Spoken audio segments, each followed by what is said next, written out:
All right, here is I, and it is Veterans Day. So if you or someone you know, um, if you have served in the military, thank you for your service. And if you have somebody in your life, I'm knowing that you're going to thank them as well.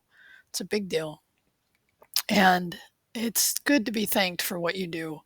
It's good to be recognized for the efforts that you put in. And at this point in the semester, as I can bring it back to the class, if you're at this point, if you're at week 15, right, this has taken an amount of dedication that I'm already impressed with because, and this is hard for me to say, but many have not made it this far.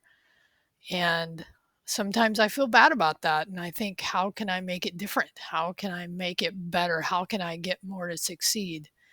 Like, do you have any thoughts on that? That'd be the one thing that, if right now, I'll say things to this video, but if there's something, I think I've probably asked this before, and it's really an honest question. Is there something we could do more? Programming classes typically have low retention, but mine feel a little lower. And it's like, okay, how much of it is me, and what can I do differently, and then how much of it, because it's always somewhere in between. Anyway, I won't spend a lot of time there. So in this last 3 weeks, really coming into week 15, 16, 17, aka 18, right? We have a Thanksgiving holiday in there. There's going to be just, it'll feel like it's zooming down, but we're covering the last major topic, asynchronous JavaScript. And as we roll into this week, and this last section in the Udemy course, the thing I want you to understand, in the sense what we did with the object-oriented programming, where we learn function constructors and then we learn the syntax of classes, this is similar in that sense, that first you're going to learn the HTTP request, then you're going to learn promises, and then ultimately you'll still have promises, but you'll learn async await.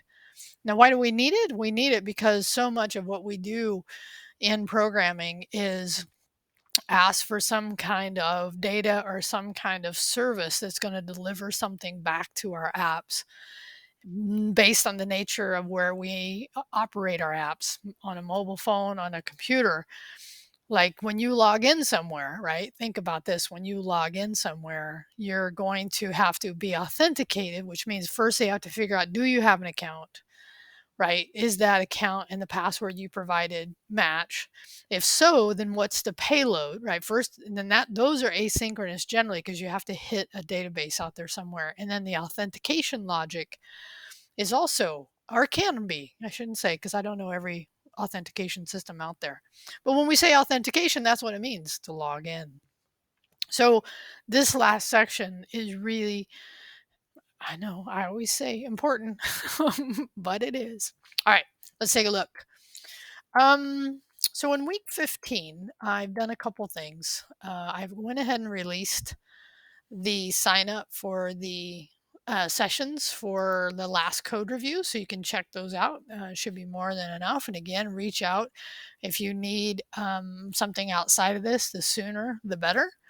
It's due on December 1st, but you have until the 8th to complete the code reviews. Remember, if you want all the points, it has to be submitted by here. You guys and gals who are here at this point have been really good about this, and I'll work with you as much as I can. The additional video I provide here is understanding the event loop. So when we're making these asynchronous calls, that we have to understand in order to program it correctly, what happens on the event loop. And this video is it's old like, let me see how old it is, but it's so classic. So many people I know still refer back to this video, right? This was from 8 years ago, but he explains it so well. Now, there are probably other shorter videos you could find. It's really up to you if you want to find one, which is the event, talking about the event loop. And Andrew will talk about the event loop as well. So the more you understand it, the more programming asynchronously will help. Okay. Now, in Discord, I also provided out in Discord my updated Dev 2 OOP, my object oriented programming output, where I handled all the CRUD operations. Again, you don't have to do the U, but you need to do the other three using a class. So you can check that out. I didn't put it here. If you want that, let me know. I'll provide it here as well. Okay. So the other thing I wanted to say, so I've talked about this. We've talked about the three paradigms you're going to see, or what we actually refer to as three design patterns: older, okay, more modern, and most modern. What we use typically today to write asynchronous code. And once you get here, you'll understand why, because there'll be just a lot of code here. You kind of have to go, okay, I just need to do it and handle it. Now, for your Learn Together this week, you're going to need to, and I'll give you a JSON placeholder website to get to dos, but you'll need to add functionality to it. So make sure you're writing your own code. And on the Code Up this week, this again shows some dating of the Udemy course. It's really, and I talk about this in the write up, but it is better to use because he's going to show you how to make a call to get the country code. And I give write up in there, but I would definitely recommend using, because I couldn't even get the older one to work. So you want to check that out and post any questions out there that you might have. So the last thing I want to show you now that we're moving into here, and just this is harkening back, and I think what I will do by God, actually, even by next week, is go ahead and release everything else in the course. Those who can work ahead and want to work ahead can. But I wanted to show you for the Dev 2 my output for this option right here.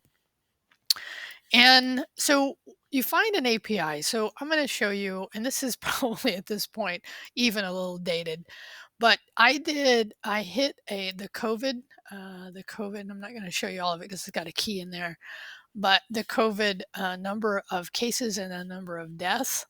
But what I did is I first got the results and for this API, you need to use, I used fetch just to get it, but I use an async function here, async, and then I awaited the results for here. So once you get whatever we call it a payload, right? So all the data that comes back, then what you need to do is add some kind of functionality to that. So what I did is I ended up using, in this case, I used, I used chart.js. I used chart.js in order to chart the data.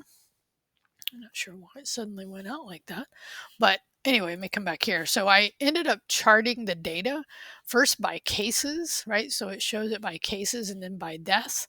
So it wasn't a lot of functionality. And I think that's the point I was trying to make here, right? Is that it doesn't have to, and actually you see, yeah, here's the death. I actually should have made those different colors. I think I might play with this. This will actually be fun for me to play with because it lists it by states.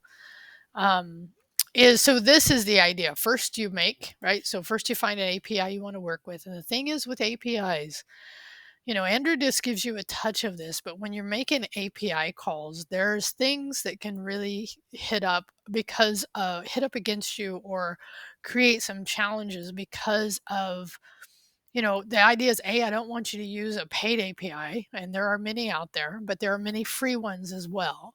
So first, I want you to find one that obviously doesn't make you pay to use it. And second, because the browser, right, there's like something called CORS that can happen, cross origin destination issues. But this is actually solved when you go to something like Node.js, which, by the way, let me come back to that topic in a moment. But anyway, so first you get the payload, know that you may run into issues, make sure you're coming to get help, the sooner the better. Handle the results of the API by presenting the data to the user in the browser. User focus means, make it look nice, right? And add some functionality. So that's what I've done here is I've made a call to the API. I've gotten the data. I've used chart.js to chart the output. I've added some functionality to be able to see it by case or by number of cases or number of deaths. So that's just an example. And if we went and looked at the code, it honestly is not that much code. and which is not a big surprise. So when I did the fetch, I actually ended up having to do some. I created, I believe in this case, I'm pushing in. So I actually created my own local array here and for a data and labels. Then I had to reverse it because of the way the chart, I wanted it to show up on the chart. I did put some code just showing the asynchronous function, but probably the thing that took me more time than anything was actually here where I had to set up the chart. Chart it is in this case the function to call to create the new chart. And then you see in here where actually we see some OOP where it's doing new chart, and then you pass it all the parameters in order to set up that new chart. So, it's not as much code as some of the other things that we've got because it's more involved. It does take a bit more time. Okay, so, a couple things before I head out today. One is that next semester on the schedule, there is no JS. I'll be teaching it completely online. Right now, the enrollments are not great. So, if you or someone you know are interested, now is the time to sign up because if we don't get enough enrollment in the next couple of weeks, unfortunately, it will get canceled. So, please, if you're interested in that class or again, know somebody who is, I really appreciate you helping out by helping spread the word as well. So the other thing is that the other class that's running next semester that I think several of you may be interested in is machine learning. That's taught by Joellen Green. It'll be, I believe, completely in the online mode. Honestly, I don't know. You could ask Joellen Green at Fresno City College. I put that out on Discord as well. So, any of that you could reply to any of the things I've covered today. The last thing I'd like to do is give a shout out to two folks on their Dev 1. Dustin did a great job. He used import and export, which we have not talked about in this class. We definitely talk about it in Node.js because it's most of the way we do code, where we, instead of what we saw in this course, where we have a source script source tag for each of the files, but we just give that file functions, kind of focusing the type of or JavaScript that's in them.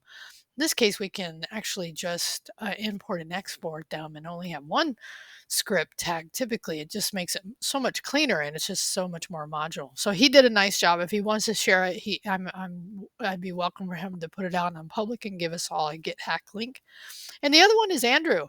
Andrew did a really nice job of writing an authentication himself, and then he had a game that once you authenticated, you could play the game and it updated. You actually had opponents and you could play a simple rock scissors paper game and you would see the statistics. Really nicely done.